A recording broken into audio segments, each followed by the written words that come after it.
নব ও আদি তৃণমূল নেতাকর্মীদের মধ্যে উঠছে বিবাদের ঝড়। দেখা যাচ্ছে নব্য তৃণমূল কর্মীদের অসৌজন্যমূলক আচরণে বিক্ষুব্ধ হয়ে উঠছেন আদি তৃণমূল নেতাকর্মীরা। 1998 সাল থেকে 2011 সাল পর্যন্ত যে তৃণমূল কর্মীরা দলের স্বার্থে লড়াই চালিয়ে এসেছিলেন তাদেরকে আজ বিশেষ প্রাধান্য দেওয়া হচ্ছে না। পরিবর্তে যেসব সন্ধানীরা দলে অনুপ্রবেশ করেছে তাদেরকেই প্রাধান্য দিয়ে হুষ্টপুষ্ট করে তুলছে তৃণমূল দল। এমনই ক্ষোভ প্রকাশ করলেন আদি তৃণমূল কর্মীরা।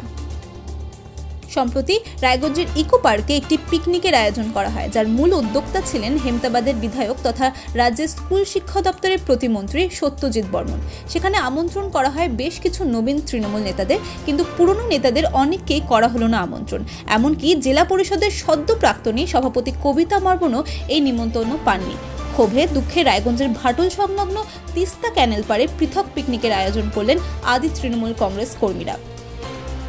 কি বলছেন উত্তর দিনাজপুর জেলা পরিষদের প্রাক্তন কর্মাধ্যক্ষ প্রফুল্ল বর্মন, শুনুন বিস্তারিত।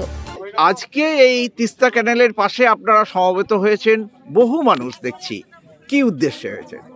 আজকে জানুয়ারি 10 তারিখ 2024। তাই আজকে যারা এখানে সমবেত হয়েছেন, যারা আসেননি, সকলকে আন্তরিক অভিনন্দন শুভেচ্ছা জানিয়ে আমি 2-4টা কথা বলতে যাচ্ছি। তো আজকে যেটা আমরা পিকনিক আয়োজন করি, ছোট মোটো একটা পিকনিক আয়োজন করা হয়েছে। প্রায় জনসংখ্যার ভিত্তিতে এখানে 250 থেকে 300 লোকের। কিন্তু আমার সঙ্গে উপস্থিত আছেন বিজয় সিং, ফিরোজদা আছেন, আইএনটিসি ব্লকের অনেকগুলো বুথ প্রেসিডেন্ট আছেন, নির্বাচিত অনেকগুলো সদস্য আছেন এবং পঞ্চায়েত সমিতি আছেন, যারা প্রাক্তন আছেন। এদের নিয়ে আজকে একটা পিকনিক হচ্ছে।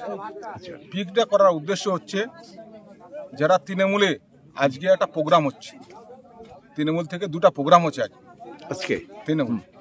এটা হচ্ছে পঞ্চায়েত সমিতির তরফ থেকে এবং আমাদের এমএলএ সত্যজিৎ বর্মনের তরফ থেকে একটা পিকনিক করা হচ্ছে।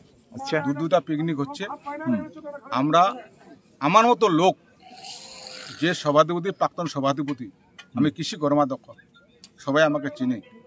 আমরা কোনো নিমন্ত্রণটা পর্যন্ত পাইনি, নাকি পাইনি। যারা বঞ্চিত, অবহেলিত এবং পদদলিত, তৃণমূলের বেজন্মা বলে হিসাবে আমাদেরকে ট্রিট করা হচ্ছে, তাদের নিয়ে কিন্তু আজকে আমরা এই পিকনিক করছি। পিকনিক শুরু হচ্ছে তৃণমূলের এগেনস্টে নয়, তৃণমূলের বিরুদ্ধে নয়, তৃণমূলের বিরুদ্ধে ভোট প্রচারে নয়, কিন্তু এদের নীতি আদর্শের আমরা কিন্তু এটা মানছি না। আজকে যারা তৃণমূল ছিল, মানে আজকে আপনারা বিচ্ছিন্ন হয়ে গেছেন, সেই জায়গাটা থেকে আমরা একত্রিত হচ্ছে। সেটা হচ্ছে মমতা ব্যানার্জির সৌজন্যে, অভিষেক ব্যানার্জির সৌজন্যে।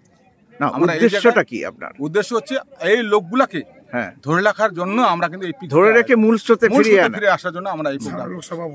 সামনে লোকসভা ভোট আছে, দলের অবস্থা ভালো না। কিন্তু এই অবস্থা কেন হলো? নব্য তৃণমূল এর জন্য দায়ী না? নব্য তৃণমূল এবং কি তাদের অনেক কিছু অধ্যত্ত, এমন কিছু ভাবে যে আমাকে মানুষ এমনি ভোট দেবে, নাকি ঠেলা ভরে ভোট দেবে। আচ্ছা, এই ঠেলা ভরে ভোট দেওয়া চলবে না। আমরা তৃণমূলের আদর্শে আছি, মমতা ব্যানার্জির আদর্শে আছি। এই যে চলছে এই প্রক্রিয়াতে হেমতাবাদ ব্লকের যে বিধানসভা আছে, হেমতাবাদ টোটাল হেমতাবাদ রায়গঞ্জ বিধানসভা, সেটা পরিস্থিতি কিন্তু একটা খারাপ জায়গায় যাচ্ছে।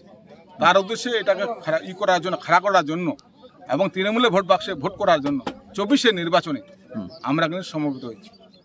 ব্যুরো রিপোর্ট, পশ্চিমবঙ্গ সংবাদ।